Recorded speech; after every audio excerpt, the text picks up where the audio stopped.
नहमदो व इय्याका नस्तईन। मेरे लावाली के अजीज पाकिस्तानियों,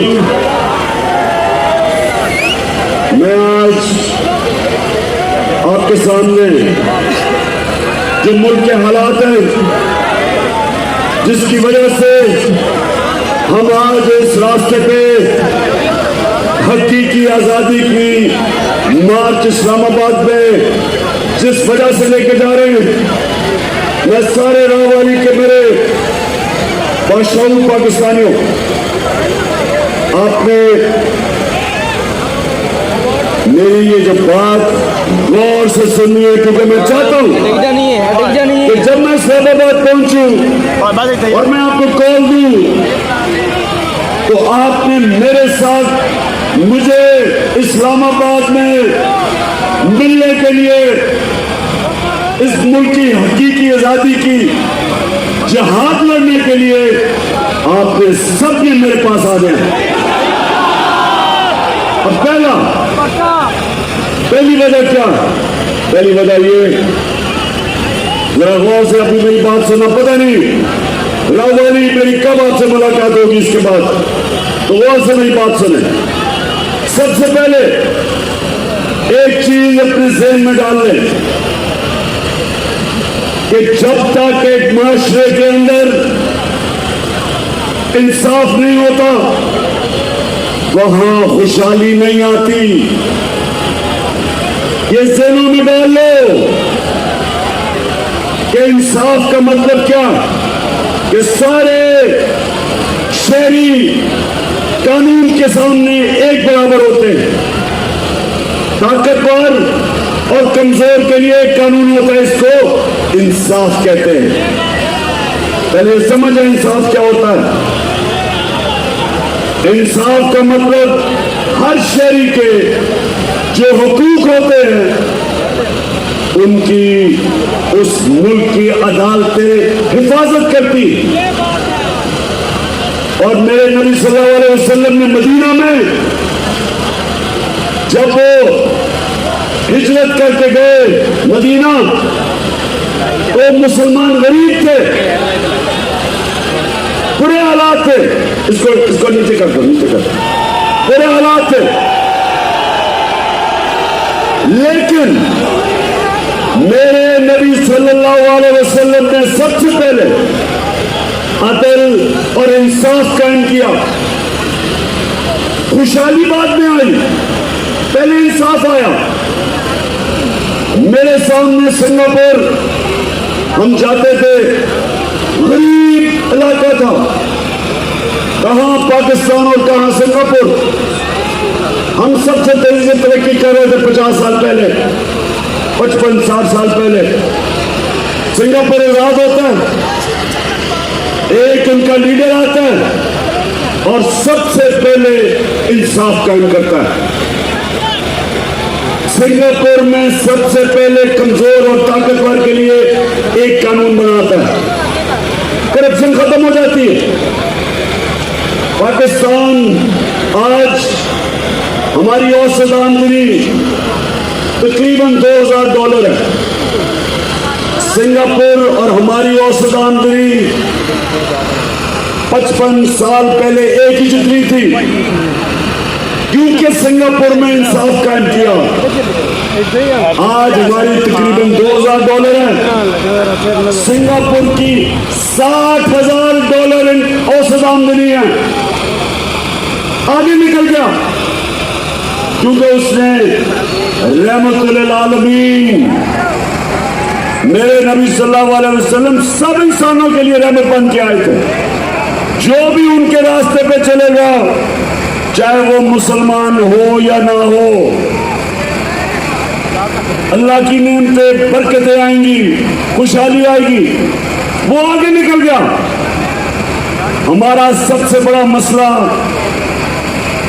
मैं अपने नौजवानों को बताना चाहता हूं, सबसे बड़ा मसला ये है कि इंसाफ नहीं है। छोटा चोर चोरी करके जेल में और बड़ा डाकू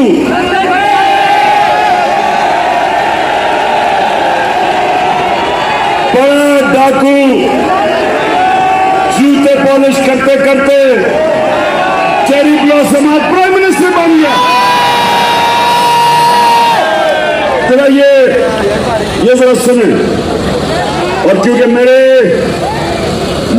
अजीम लीडर, मेरे अल्लाह के पैगंबर, उन्होंने, मैं चाहता हूं सारी कौम में, बल्कि इंशाअल्लाह जब हमें अल्लाह ने हुकूमत दी तो मैं चाहूंगा कि उनकी हदीस हर स्कूल में लगी हो, हर यूनिवर्सिटी में लगी हो, हर ऑफिस में लगी हो।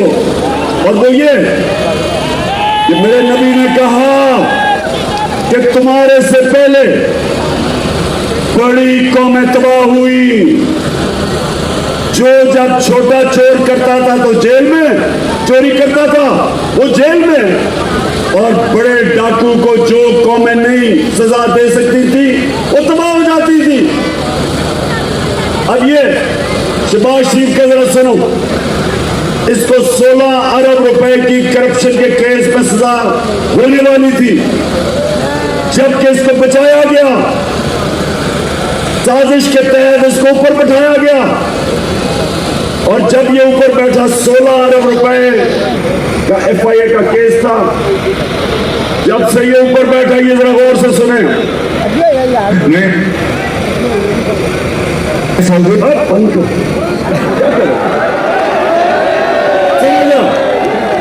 सबसे पहले चार गवाह थे जिनके नाम पे इसने 16 अरब रुपया लिया था। उसमें गुलजार अहमद, वो चपरासी था रमजान शुगर मिल में, वो मर गया, पता नहीं चला मरा कैसे।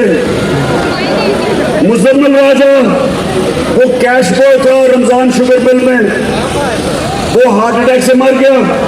ये 2 महीने में आते साथ ही, इनके पहले 2 महीने में वो मरा। गुलाम साबिर जो मुजम्मिल का रिश्तेदार था, वो हार्ट अटैक से मर गया, भाई था, वो हार्ट अटैक से मर गया। मकसूद चपरासी, जिसके अकाउंट में 4 अरब रुपया आया था, 400 करोड़ रुपया, वो भी मारा गया, वो हार्ट अटैक से मर गया। डॉक्टर रिजवान जो FIA का इन्वेस्टिगेट कर रहा था ये केस शहबाज शरीफ का और बेटों का, वो इन्वेस्टिगेटिंग ऑफिसर, वो हार्ट अटैक से मर गया। और एक और जो इन्वेस्टिगेट कर रहा था नदीम अख्तर, उसको भी हार्ट अटैक हुआ लेकिन वो बच गया। अब ये सुने, किसी और मुल्क में ये होता, मैं यूरोप की बात कर रहा हूं, मैं उन मुल्कों की बात कर रहा हूं जिधर इंसाफ है। अभी इन्वेस्टिगेशन होनी थी, इसके ऊपर इन्वेस्टिगेशन होनी थी, किसी ने नहीं पूछा कि कैसे सारे लोग जो गवाह थे सब मर गए हैं। और उसके अलावा राना सनाउल्लाह,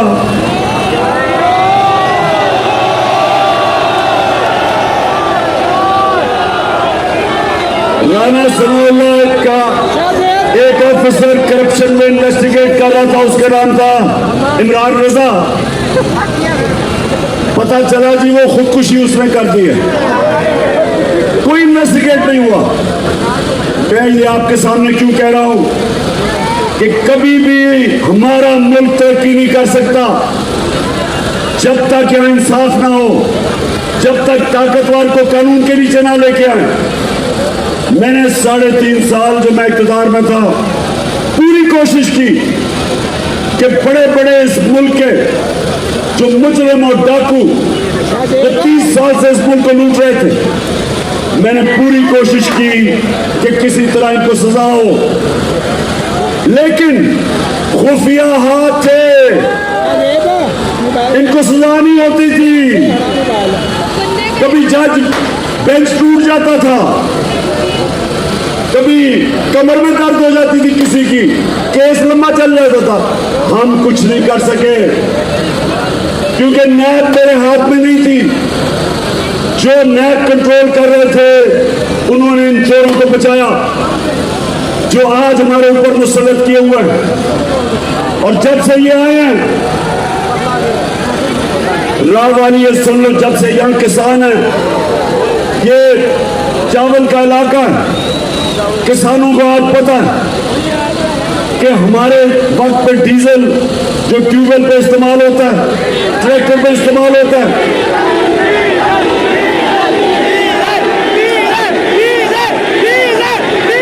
मैं गलत से कह गया, फजल-ए-मान जो इस्तेमाल होता है इन सारी चीजों में, 150 रुपए लीटर कीमत थी फजल-ए-मान की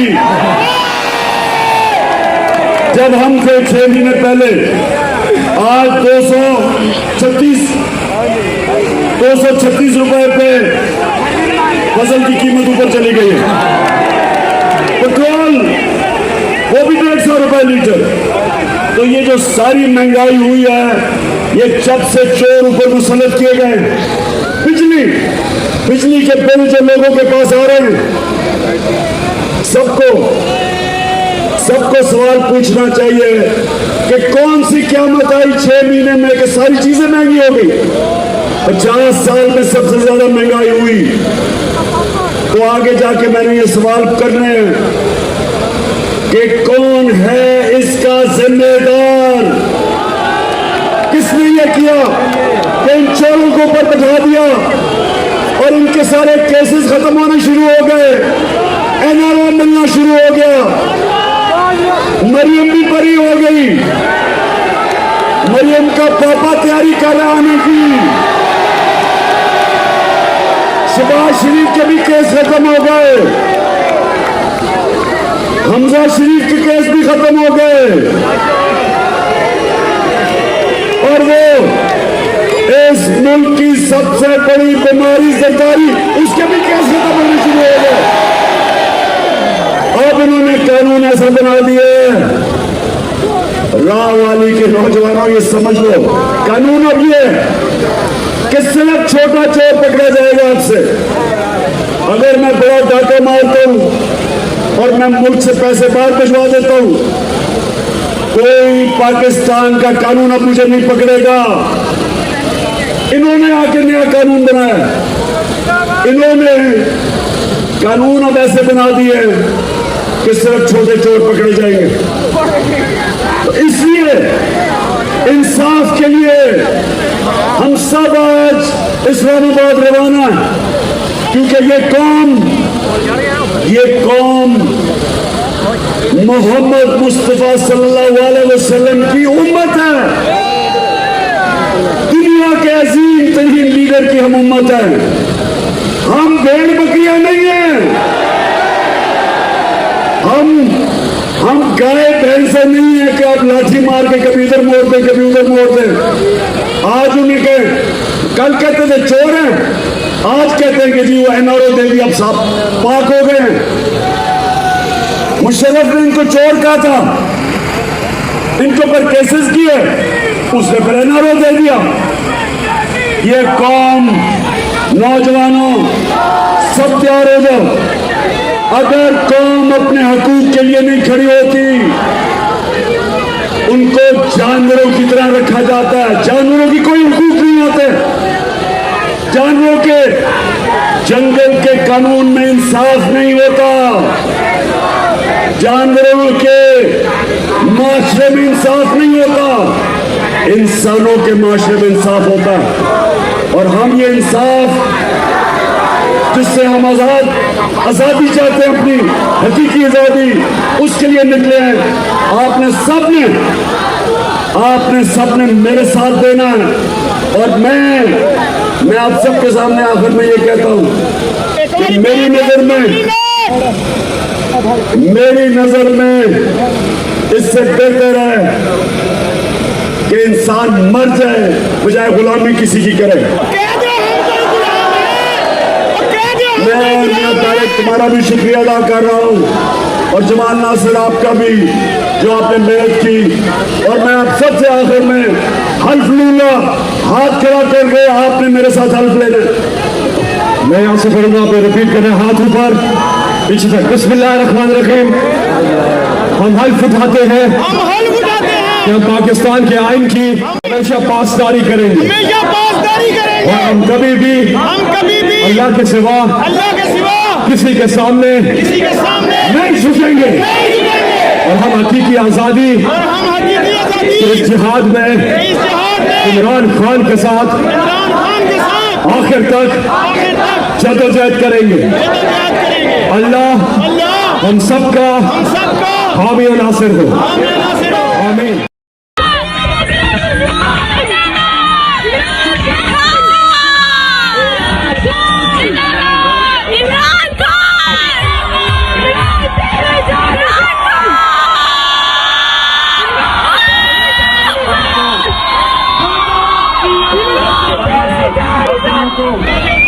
मैं आज खराज तहसील पेश करता हूँ आपकी सारी टीम को,